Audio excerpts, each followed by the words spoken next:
Hi everyone, my name is David. I'm a co-play Frontier from the Genesis Group. I just want to give you guys a market update. Now, let's look at Bitcoin. Like I said the last video, I expected 25 basis point rate hike from the Federal Reserve, Jerome Powell, and it has happened. I did say that I expected Bitcoin to fill in the CME gap. That did happen. And, I think things are overextended. And so, I personally think in the next week or so, you'll see a week or two, you'll see Bitcoin start heading down. Personally, what I really think is you're going to see like a long squeeze. So sometimes you see a short squeeze where everybody put in a short, and then they'll just have a bunch of people run up the price. And then what happens is people who put in the short will have to put in a long to make up for their loss. And that pushes the prices up even more.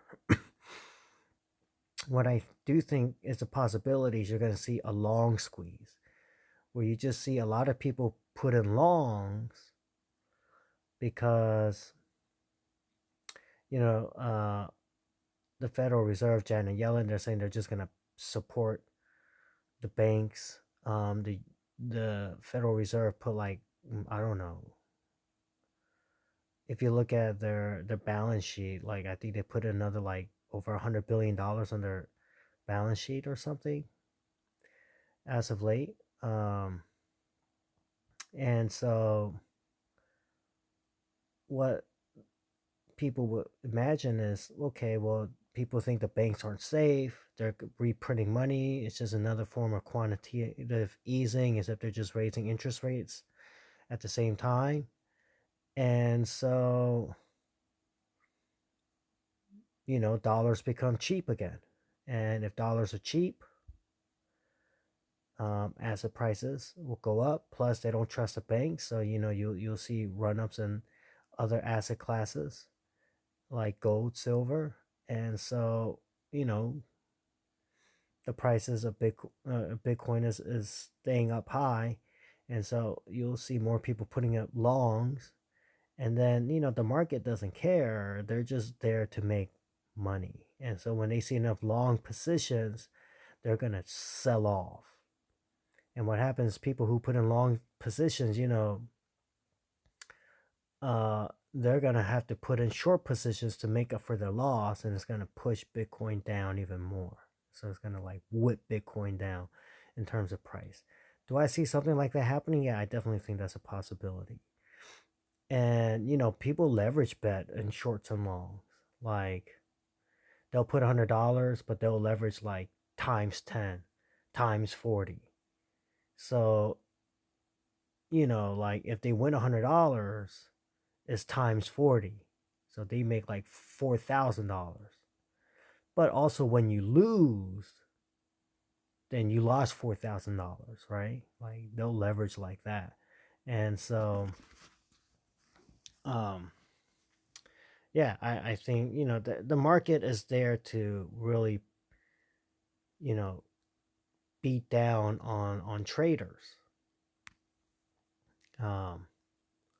So that's why I think a long squeeze is definitely in the realms of possibilities to push Bitcoin down. What I do see is I want y'all to look at this. First, I'm going to snapshot this. This is the 4-hour. And then I want y'all to look at this. Okay. And so if I look at that, what I want y'all to see is on the 4-hour, can Bitcoin print a candle underneath that pink line? Okay? Because if it does, I want y'all to see that if you look at Bitcoin on the 4-hour, ever since you had that move up, it has always been above the pink line. You had this drop, and what I want you to look at is when it started moving up, it got rejected off the pink, bounced up, and it broke. And then ever since then, when it goes down, you have support on the pink line. Okay, that pink line is very powerful. So if it could print a candle underneath the pink and start printing candles underneath the pink after that, then it could head down to this purple. Okay. When you see that, and I think that is in the realms of possibility, maybe in this weekend, is because you see that's moving down. This is moving down to RSI. Okay. Look at the price volume action in a 4-hourly candle. The buys, everything is very weak. Okay. And so, and here you have the RSI is going down, but prices seem to be going up more than down. So you have a bearish divergence right there. So that doesn't look good. Okay. And then if you look at Bitcoin on the daily, and I want y'all to look at it from here.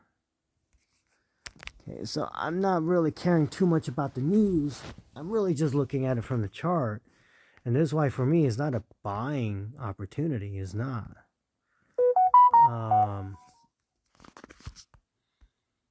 Because what I want y'all to look at is you see the volume.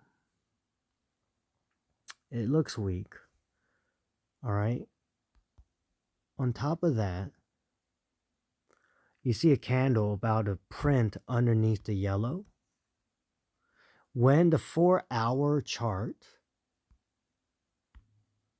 here prints underneath the pink and starts printing more candles down, that's going to push Bitcoin prices to, on the daily to print underneath that yellow line.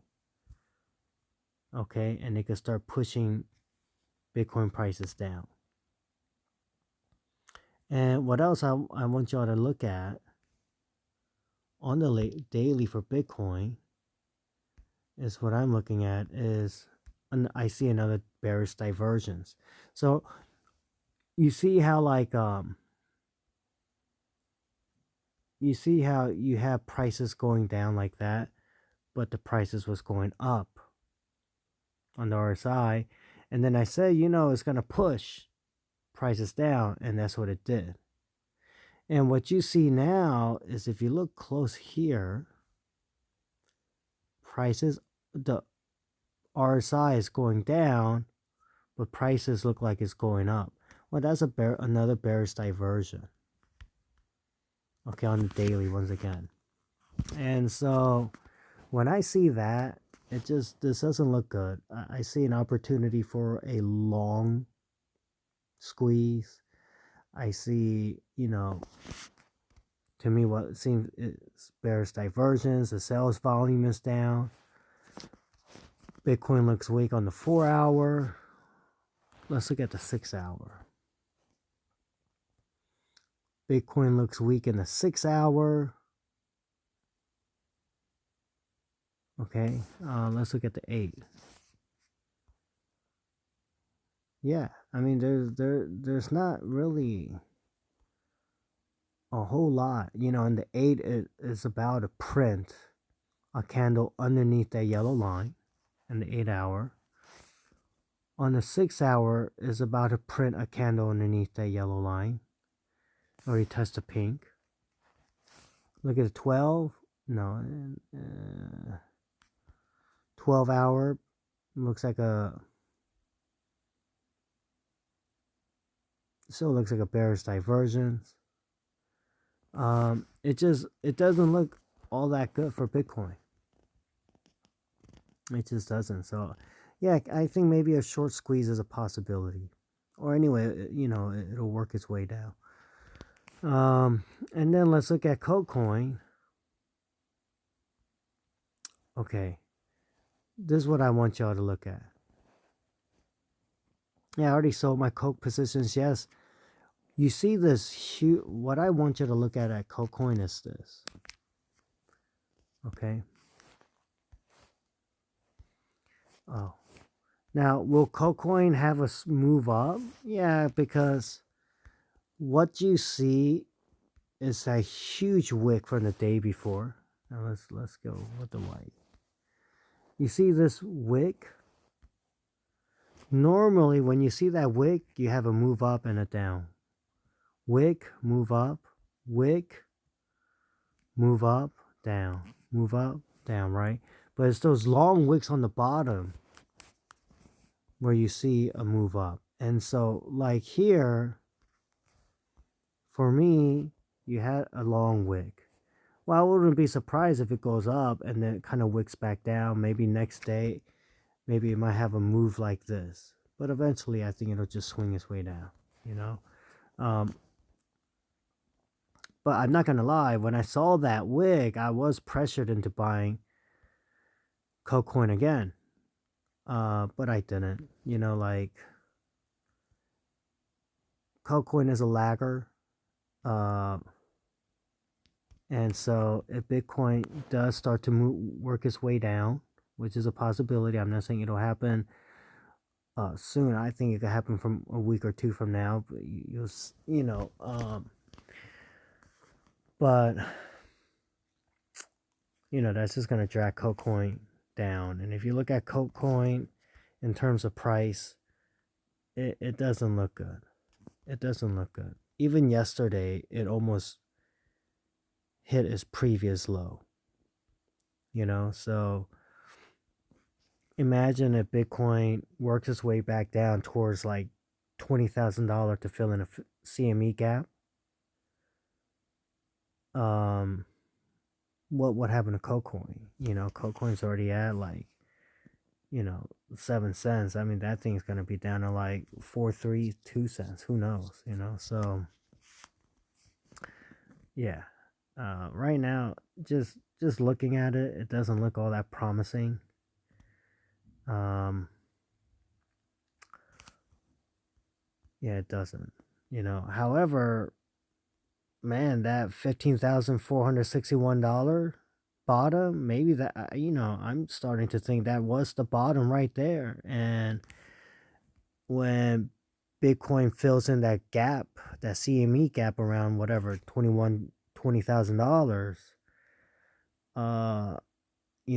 it's time for me to start going more in than out. And then yeah, I do have buy orders for Bitcoin that goes all the way down to 12,000. And I don't plan on getting rid of those buy orders, but everything else that's outside of the buy orders, oh yeah, I'm gonna be very tempted to start putting all that in when I see Bitcoin start heading back down. Those buy orders, as I mentioned, I don't plan on taking them out till maybe Bitcoin has its halving, and then get rid of all the buy orders and just go into the market, and I'll be all in. And that's it.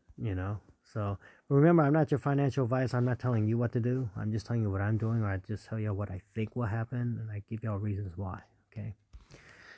Other than that, hey, God bless all of you in Jesus' name.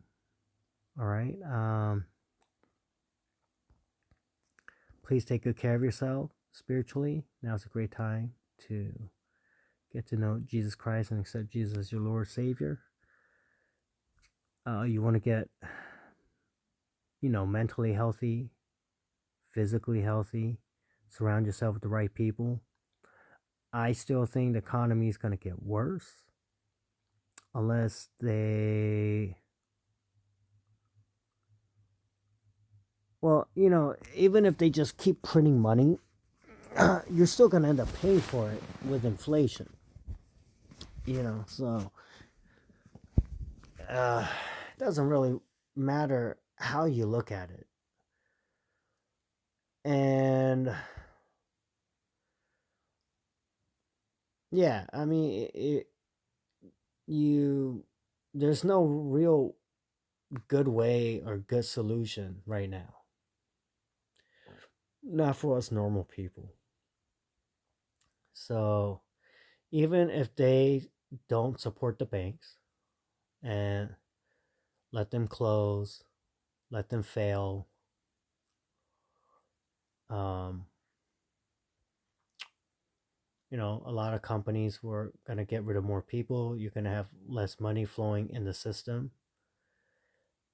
And, you're going to have a lot of people with good jobs lose their jobs. However, there's a lot of jobs in the service section. So they're just going to have to take more jobs in the service sections. Now, let's say they support all the banks. Uh, Basically, it's like QE, but they're raising interest rates. But that's just going to cause inflation. And right now, you see the inflation in assets, right? That 19,500 jumping up to 28,900, that is through inflating, okay? Because they're saying they're going to back all the funds, and people just, you know, big companies or whatnot, they don't trust the banks, but they'll get their money. They go into Bitcoin, right? Or gold and silver. And so asset prices get inflated because dollars are cheap. When dollars are cheap, assets will go up in dollar value. When dollars become more expensive, in other words, they raise it, but they're not, doing QE at the same time. They're just, the Fed is getting rid of its balance sheet. They're withdrawing money. In other words, they're not, expanding the money in circulation. Then dollars become more expensive. And so then these assets will go down in value in terms of dollars. Okay? And that's all that is. If you understand like fractional reserve, imagine they get it, you put $100 in the bank and the bank will loan out $90 of it. And that person will put some of that money into a bank, the person who got it loaned. The bank will, you know, will go ahead and loan out another 90% of that, and it just continues the process. And because loans at a time were so cheap, you just had more and more and more people just taking loans out of banks. And the banks were able to give those loans out through through loaned out money from other people. And yeah, people would take those loans and they'll spend it or invest it or put some of it in the bank, and the banks will loan that out. And so all that does is it just continues to expand the money into the economy. And as the money continues to expand into the economy, because you're just making money out of thin air because it's fractional reserve banking, well, what does that do? What do people do with that money? They buy homes, and they buy assets, and they buy cars, they buy this, they go out and eat, right? But what do banks normally loan out their money for? For you to buy homes, for you to start a business, for you to buy, office spaces or buildings or whatever. And so, and, people would take their credit cards and buy stocks or whatnot or Bitcoin. And what it does is it drives the prices of those assets up because there's so much money flowing around because people keep taking loans because the interest rates are so low. That's what made money cheap. And as long as you have fractional reserve banking, the money just keeps expanding, expanding, and expanding. Well, now the Federal Reserve went from 0 to 0.25 interest rates all the way up to, 5%. And now it costs a lot of money or for people, yeah, it's expensive to take a loan. But people were, before the interest rates went up, a lot of people got loans from the bank that they had to pay off, right? So every month, everybody's paying their loans back from the bank. And as they keep paying money back to the bank off the loans, some people, they have fluctuating interest rates. So yeah, they're paying 2%, 3%, whatever, 3% loans, but now that 3% become, 6, 7, 8% loans that they have to pay back. And what happens is the economy, people are paying back loans to the banks. So now, but you don't have people taking loans out the bank. So now, because interest rates went up, the banks are sucking the money out of the economy. And so you have a lot more money coming out of the economy with the interest rates high than when interest rates were low, and you have more money flowing into the economy through fractional reserve banking than the money that was getting sucked out. But nobody's taking loans, right? It's expensive. So now you just have money being sucked out with less money being put in. And that means there's less dollars in the economy. But the need, the desire, the market that needs the dollars is still there. But there's less dollars in the economy. So when the demand for dollars are the same, if not more, when there's less, what happens to dollars? They become more expensive because you have less dollars to buy assets,